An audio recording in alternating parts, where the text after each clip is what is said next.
खगड़िया से रोशन जी पूछ रहे हैं, श्री राम श्री कृष्ण सच में ईश्वर थे? अगर वह ईश्वर थे तो उनके जीवन में इतना कष्ट क्यों था? तो मेरा उत्तर है, श्री राम श्री कृष्ण ईश्वर नहीं थे।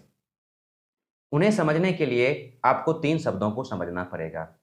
आपने सुना होगा देवता, आपने सुना होगा ईश्वर, आपने सुना होगा भगवान।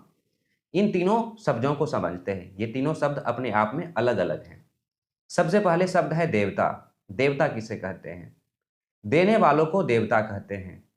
देवता, हमारी माँ हमें जन्म देती है, देने वाली मातृ देवो भव, वो देवी है। पिता भी हमें जन्म देते हैं और हमें पालन करते हैं, पालन करने वाले, यानी कि हमारे लिए सारे व्यवस्था को एकत्रित करने वाले पिता देवता। गुरु हमें ज्ञान देते हैं, ज्ञान देने वाले देवता।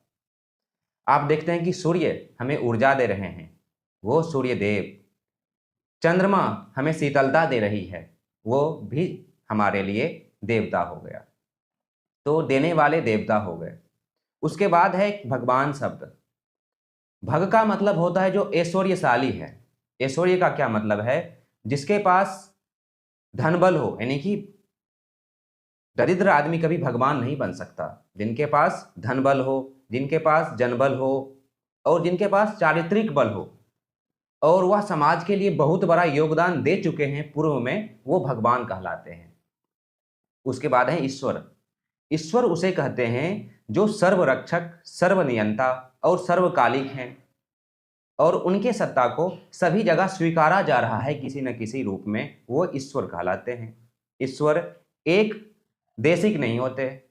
ऐसा नहीं है कि ईश्वर एक ही देश में होते हैं, आउट ऑफ इंडिया ईश्वर का कोई सत्ता नहीं है। भगवान श्री राम, भगवान श्री कृष्ण का जो सत्ता है हमारे देश भारत में है, उनका सत्ता अमेरिका में नहीं है। तो भगवान, वो श्री राम भगवान कृष्ण, ये भगवान है, ना कि ईश्वर।